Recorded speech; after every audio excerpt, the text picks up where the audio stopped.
À une période où d'aucuns envisagent de faire une place plus grande aux langues minoritaires en France, il est juste de demander aux enfants de CM2 ce à quoi peut bien servir un dictionnaire de la langue française.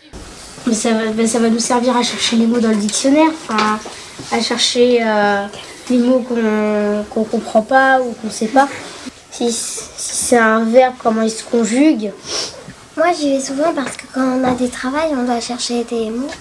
Mi-juin, les CM2 des écoles sablaises, dont l'école Saint-Nicolas de la Chaume, ont reçu de M. Gallo, maire des Sables-d'Olonne, et de M.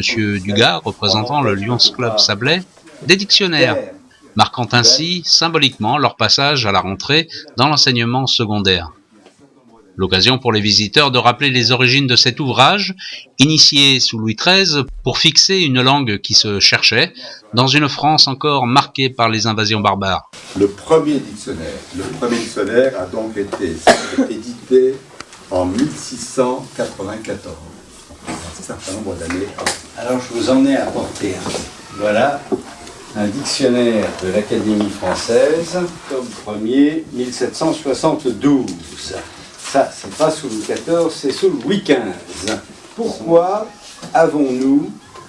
pourquoi est-ce qu'il y a eu cette Académie française et ce dictionnaire de l'Académie française? À votre avis, jeune homme? Pour décider des nouvelles choses qui vont arriver. Qu'est-ce qu'on parle, à votre avis, à l'époque de Rome? Le latin? Absolument, le latin. C'est la langue universelle de l'époque.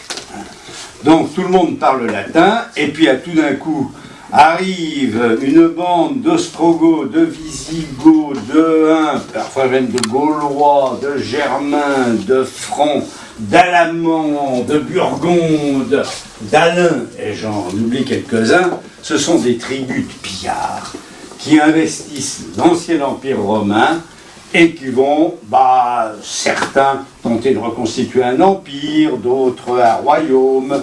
Hein, dans les campagnes, on parle quoi? Une fois qu'on parle, on n'a jamais parlé latin. Le créole? On parle, pas le créole, non, c'est plus loin le créole. Non, mais on parle le patois. En Bretagne, on ne parle pas la même chose qu'en Savoie. En Savoie, on ne parle pas la même chose qu'Aix-en-Provence, c'est souvent des langages différents.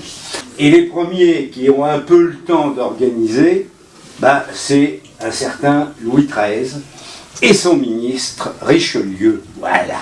Il va falloir, après, apprendre aux Français, aux habitants du Royaume de France, à parler le français.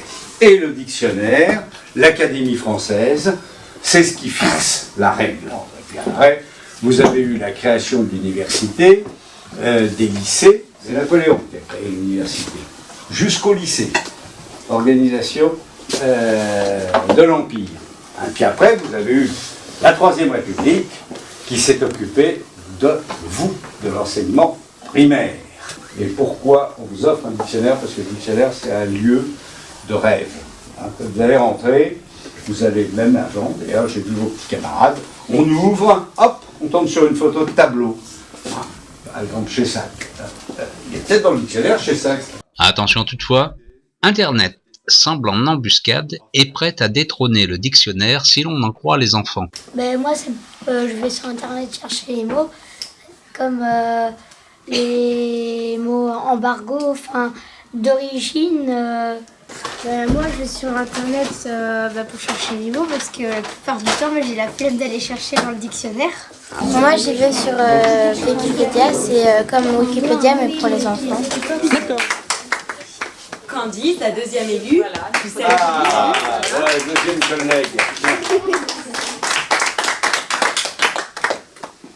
Tiens, Maxime. Merci. Merci. Voilà, et merci d'être venu, monsieur le maire, et merci au Bien volontiers.